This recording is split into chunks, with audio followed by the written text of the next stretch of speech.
आज हम CTET paper 1 की तैयारी से जुड़े कुछ नोट्स पर बात करेंगे और एक बहुत ही बुनियादी लेकिन सबसे ज़रूरी टॉपिक को समझने की कोशिश करेंगे।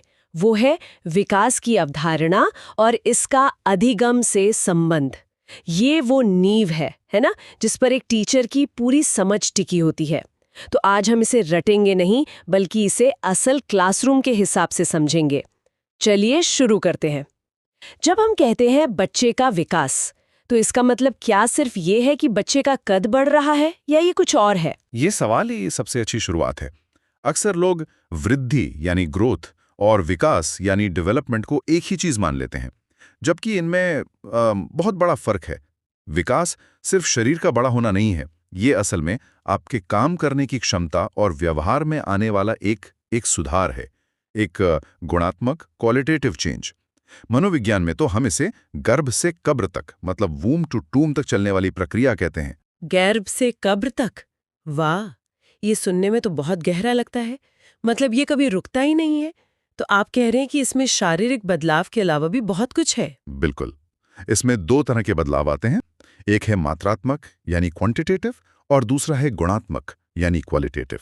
अच्छा। बच्चे की हाइट बढ़ना, वजन बढ़ना, ये सब मात्रात्मक हैं, इन्हें आप नाप सकते हैं।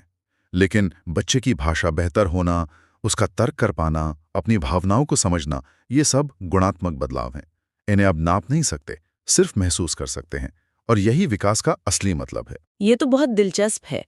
तो ये सिर्फ एक फिजिकल प्रोसेस नहीं है, बल्कि पूरी सोच, समझ और व्यवहार से जुड़ी प्रक्रिया है। अगर हमें विकास को कुछ मुख्य पॉइंट्स में समझना हो, तो इसकी सबसे बड़ी खासियतें क्या होंगी? हाँ, और परीक्षा के लिहाज से भी ये समझना बहुत जरूरी है। इसकी 4 सबसे बड़ी खासियतें हैं। पहली है निरंतरता यानी कंटिन्यूटी। निरंतरता? जैसा हमने कहा, विकास कभी रुकता नहीं है, जी जीवन भर चलता है। हाँ ये हो सकता है कि इसकी रफ्तार कभी धीमी हो, कभी तेज, है। पर प्रक्रिया हमेशा चलती रहती है। और दूसरी क्या है? दूसरी खासियत है क्रमबद्धता, सीक्वेंशियल। विकास हमेशा एक तय पैटर्न या क्रम को फॉलो करता है। ये कभी भी रैंडम नहीं होता। जैसे पूरी दुनिया में बच्चे पहले बैठना सीखते हैं, फिर घुटनों के बल चलते हैं, फिर खड़े होते हैं और फिर चलना शुरू करते हैं। सही। ऐसा कभी नहीं होगा कि कोई बच्चा दौड़ने के बाद घुटनों के बल चलना सीखे। ये क्रम एकदम फिक्स है। लेकिन मेरा एक सवाल है, आजकल बच्चे टेक्नोलॉजी बहुत जल्दी सीख रहे हैं, तो क्या माहौल के असर से कुछ बच्चे कुछ स्टेप्स छोड़कर आगे नहीं बढ़ सकते? ये बहुत अच्छा सवाल है। देखिए, माहौल विकास की गति को तेज या धीमा कर सकता है, लेकिन वो क्रम को नहीं बदल सकता। अच्छा। हो सकता है बेहतर माहौल में कोई बच्चा 9 महीने में चलने लगे और कोई 14 महीने में, पर दोनों ही पहले खड़े होना सीखेंगे, फिर चलेंगे। क्रम वही रहेगा। समझ गए। तो ये हमें तीसरी खासियत पर ले आता है, जो है सामान्य से विशिष्ट की ओर बढ़ना। बिल्कुल, जनरल टू स्पेसिफिक। बच्चा पहले सामान्य क्रियाएं सीखता है और फिर धीरे धीरे खास क्रियाओं पर कंट्रोल पाता है। जैसे छोटा बच्चा किसी चीज को पकड़ने के लिए पूरे शरीर का जोर लगा देता है। हाँ, पूरे हाथ से पकड़ता है। बिल्कुल, लेकिन बाद में वो सिर्फ अपनी उंगलियों से उसे पकड़ना सीख जाता है। ये है सामान्य से विशिष्ट की तरफ जाना। वाह, ये तो एक आहा मोमेंट जैसा है। मतलब प्रॉब्लम पेंसिल में नहीं, उस तक पहुंचने के रास्ते में है। और चौथी विशेषता? चौथी और शायद सबसे जरूरी विशेषता है कि विकास एकीकृत होता है, इंटीग्रेटेड। विकास के जितने भी पहलू हैं, शारीरिक, दिमागी, सामाजिक और भावनात्मक, ये सब अलग अलग नहीं हैं। ये एक दूसरे से बहुत गहरे जुड़े हुए हैं। एक में होने वाला बदलाव बाकियों पर सीधा असर डालता है। इसका कोई क्लासरूम से जुड़ा उदाहरण दे सकते हैं? जरूर। मान लीजिए एक बच्चा क्लास में बहुत शर्मीला है, दोस्त नहीं बना पाता। ये उसके सामाजिक विकास की बात है ना? जी। लेकिन इसका असर ये होगा कि वो ग्रुप एक्टिविटी में हिस्सा नहीं लेगा, टीचर से सवाल नहीं पूछेगा, जिससे उसका दिमागी यानी संज्ञानात्मक विकास भी प्रभावित होगा। सब कुछ एक दूसरे से जुड़ा है। आपने शुरू में वृद्धि और विकास का जिक्र किया था। मुझे लगता है अब उस पर बात करने का सही समय है, क्योंकि ये एक ऐसी जगह है जहां सबसे ज्यादा कंफ्यूजन होता है। बिल्कुल, ये सीटीटी का एक पसंदीदा सवाल भी है। देखिए, सबसे बड़ा अंतर है इनके दायरे यानी स्कोप का। वृद्धि का दायरा बहुत छोटा है, वो सिर्फ शरीर में होने वाले बदलावों की बात करती है, लंबाई, वजन, आकार। जबकि विकास का दायरा बहुत बड़ा है, उसमें सब कुछ आ जाता है। असल में वृद्धि विकास का ही एक छोटा सा हिस्सा है। तो क्या हम ऐसा कह सकते हैं कि हर वृद्धि विकास है, पर हर विकास वृद्धि नहीं है? जैसे किसी की समझ बढ़ना सिर्फ विकास है, वृद्धि नहीं। बहुत बढ़िया, आपने इसे एकदम सही पकड़ लिया। यही इसका निचोड़ है। दूसरा अंतर इनकी प्रकृति यानी नेचर का है। वृद्धि पूरी तरह से मात्रात्मक होती है, आप नाप सकते हैं। इसे आप इंच या किलो में नहीं नाप सकते, आप बस उसके व्यवहार को देख सकते हैं। और शायद सबसे बड़ा अंतर समय का है ना? एकदम सही। तीसरा और सबसे बड़ा अंतर समय सीमा का है। वृद्धि एक उम्र के बाद, जिसे हम परिपक्वता या मैचुरेशन कहते हैं, रुक जाती है। जैसे हाइट बढ़ना बंद हो जाती है। बिल्कुल। लेकिन विकास, वो तो जीवन भर चलता है। सही बात है। आप 60 की उम्र में भी कुछ नया सीख सकते हैं। ये सब विकास ही तो है। ठीक है, अब ये बिल्कुल साफ हो गया है। तो विकास के इन अलग-अलग पहलुओं या डिमेंशंस को एक टीचर को कैसे देखना चाहिए? इसके लिए एक बहुत ही आसान सा कोड है, जिसे याद रखने से ये सारे पहलू हमेशा ध्यान में रहेंगे। कोड है PCSE। PCSE। PCSE। ठीक है, इसे एक-एक करके समझते हैं। P से क्या मतलब है? P का मतलब है फिजिकल यानी शारीरिक विकास। इसमें शरीर का बड़ा होना, मांसपेशियां मजबूत होना, ये सब शामिल है। और इसी के अंदर आते हैं गत्यात्मक कौशल यानी मोटर स्किल्स। Motor skills. हाँ, ये दो तरह के होते हैं। पहले हैं स्थूल गत्यात्मक कौशल, ग्रॉस मोटर स्किल्स, जिसमें शरीर की बड़ी मांसपेशियों का इस्तेमाल होता है, जैसे दौड़ना, कूदना, सीढ़ियां चढ़ना। और दूसरे वाले, जो शायद लिखने पढ़ने के लिए ज्यादा जरूरी है? बिल्कुल। दूसरे हैं सूक्ष्म गत्यात्मक कौशल, फाइन मोटर स्किल्स। इसमें हाथों और उंगलियों जैसी छोटी मांसपेशियों का इस्तेमाल होता है, जैसे पेंसिल से लिखना, शर्ट के बटन बंद करना। अच्छा, तो खेल का पीरियड इसीलिए इतना जरूरी है? हाँ, क्योंकि दौड़ने कूदने से ही लिखने का आधार बनता है। समझ गई।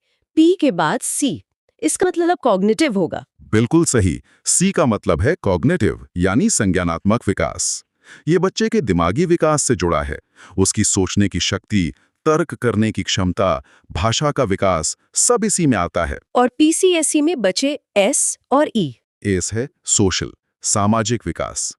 मतलब बच्चा समाज के नियम कायदे कैसे सीखता है, अपनी बारी का इंतजार करना, टीम में काम करना, ये सब सामाजिक विकास है। और आखिर में ई है इमोशनल यानी संवेगात्मक विकास। इसमें बच्चा अपनी और दूसरों की भावनाओं, खुशी, गुस्सा, डर को समझना और उन्हें कंट्रोल करना सीखता है।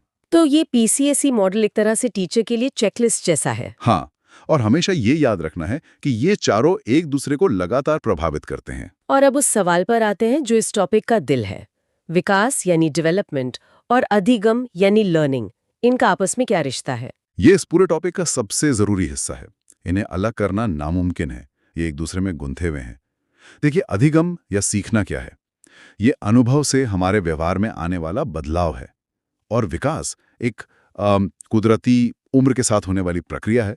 तो इनका रिश्ता दो तरफा है। हाँ बिल्कुल, ये एक दूसरे पे असर डालते हैं। अच्छा, तो पहले ये बताइए, विकास सीखने पर कैसे असर डालता है? जरूर।